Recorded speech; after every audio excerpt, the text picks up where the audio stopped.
of exploration, and it's ultimately quite personal. So what was it like engaging with him? I mean, so you approached him and he was totally opposite. Actually, funny enough, I asked him to do the audio commentary of the Street Revival with me. So I sent him the tape. I gave him the tape at a lecture, and then so he wasn't able to be there when I had to do the audio commentary, so I did it with another friend of mine. But then I chased him up through, and I got the introduction through a psychoanalyst who I knew him, who was a practicing Lacanian. And he was very enthusiastic, and he was extremely open to making the film, and yeah, we just went from there. We met in Illinois, where he was actually working for a week at a university, and he said, you know, how much time do you need? And I said, well, really, to develop an idea, I need more time than just one day, or the more time the better, the more we can explore themes. And I had taken some ideas from various books, some that really exclusively focus on cinema, like Enjoy Your Symptom, and his essay on David Lynch.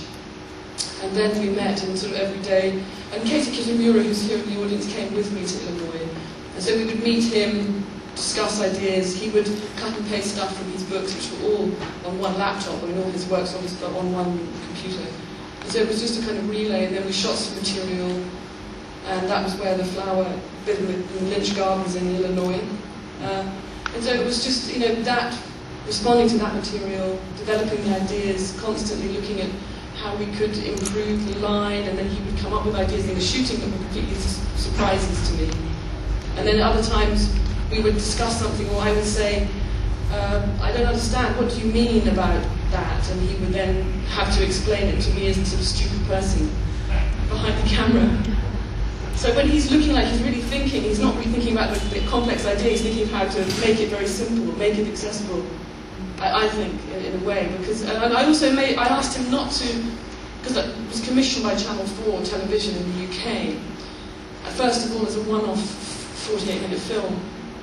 And I said that it really wasn't possible to kind of quote footnotes and say this is, as Lacan said, as Adorno said about Freud, as Hegel said, you know, all those things, then you send in a different kind of direction as a film, and you have to then explain who these people are. So the idea was that he has to kind of just make it about the ideas, because it's not an academic prose piece. So I think that we had a great time making it, and he was incredibly funny. Let's take a question from you on. Yeah, sir. Partly to the film, I think, with the development scene, I think it impresses upon me that this is more of a male-centered film than a sort of human. I wonder how women react to the film in general. Well, actually, it's very interesting you should say that, because actually, you know, I find that women, I mean, it's interesting because one of the things I learned making this film is that men and women really see and think differently. And, you know, women will come away from part 2 and go, wow, that was really interesting.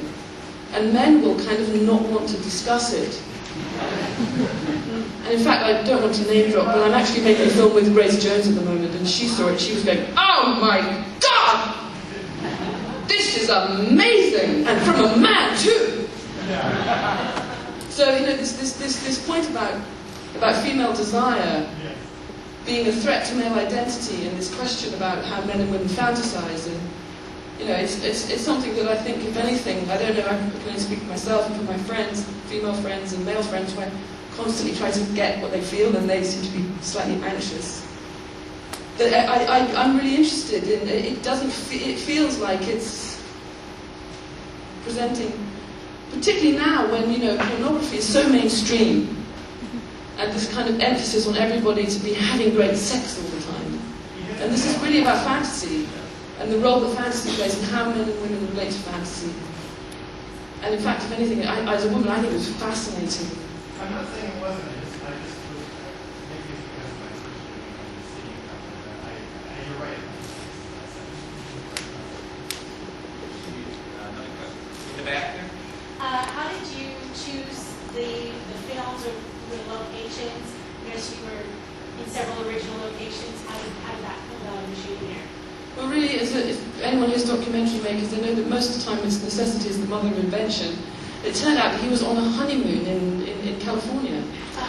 And so we just went, I just sort of put two and two together and thought, well, Bodega Bay is there, and then I went on the internet onto some location website and I found out that the hotel where they shot the Conversation, and I knew the spirit about the Conversation was Psycho, and I thought, well, Vertigo, and then it made sense to go out there and to shoot material there while he was there, because it had all these Hitchcock locations and this relationship between Psycho and the Conversation, and it was amazing that the toilet was exactly there. We had to stay in the rooms, and I don't know if you know the film, The Conversation, but there's this moment where Gene Hackman is at the reception of the hotel saying, no, it's room 773, I need room 773, and I found myself there explaining to this Korean woman, no, I need room 773. She was saying to me, all the rooms are the same.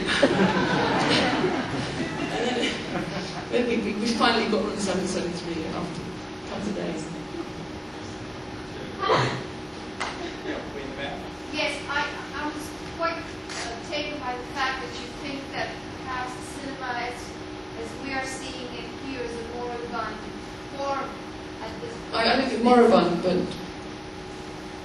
but I think the majority, well, I would say that it's on the decline and it's golden age and it's past, certainly, with the, but I also was, I think it's interesting that he chooses films which have a great deal of scholarship, academic kind of literature behind them, like the Lynch and the Hitchcock and Chaplin, and he makes these kind of assumptions about the whole of cinema. And I'm wondering if there isn't a flaw in that kind of logic. well, I think that it's a sort of subjective thing about what you find exciting and what images you want to kind of engage with. And I mean, for me, as the maker of the film, and having had other theories about films more recently, that they just didn't fascinate in the editing. The images didn't have, I mean, I can only equate it to dance, where, you know, these images have a kind of tension in them as they unravel, which is beyond academic response. It's about something about a kinetic form, it's about imagery, it's about a tension in every single split second, which is this question of form as opposed to narrative. And I think that the problem, you know, in a sense, it's, if you're going to talk about great romantic narratives and you're going to complain that you want to talk about Tristan and Isolde or Romeo and Juliet because they've been written about, I mean, I don't see there's a problem with that, because they represent these ideas very cogently and very, in a way that's fascinating. So I think it's about where our pleasure was in certain films. Thank you. Was he involved in the editing process? Not at all, no. He's actually, he can't bear, he doesn't dare to watch the whole film.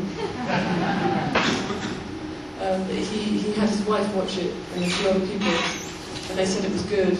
But I think it's something to do with the way that he's able to be very free in front of the camera, because he's kind of not thinking about how he looks. He's kind of, that's something that he, you know, that he achieves by not being too anxious about how it's coming across. So I think if he was to start to look at it, it would make him self-conscious possibly. And I know that some directors don't ever want actors to look at Russia as a, you know, it's a sort of necessary innocence about how he's going to be perceived, about how he is on the screen. But, you know, I think that we'd done a lot of preparation in the shooting, before the shooting rather, and in the shooting.